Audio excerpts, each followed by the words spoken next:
A father and grandmother charged with murder in the death of a 10-year-old boy are expected to appear in court today for a pretrial hearing. Misty LaTourette and Joshua Smith are accused of killing Braxton Smith in February of 2024. Court documents indicate the boy suffered months of abuse before his death.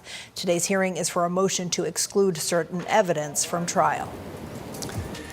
A man accused of killing his girlfriend in Carrabassett Valley is expected to be arraigned today. Austin Doucette charged with murder in the death of Michaela DeSantis.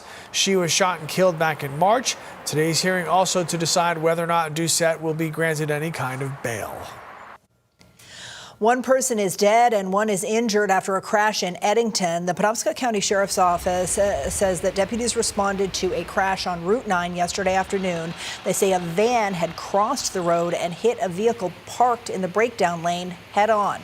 The Sheriff's Office says the driver of the van was pronounced dead at the scene. The driver of the parked vehicle was taken to the hospital. We don't have a condition as of yet.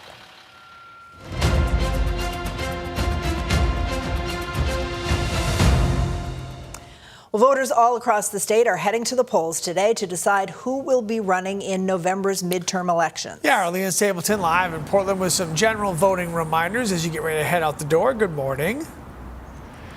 Good morning. Some advice from the Secretary of State's office: plan ahead and have patience when going to your polling location.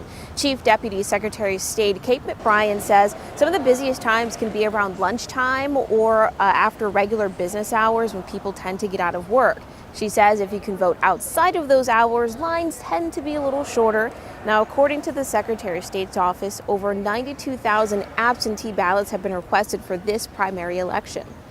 So we've been comparing them to 2022, so the most recent gubernatorial race. And so far, numbers have been pretty consistent.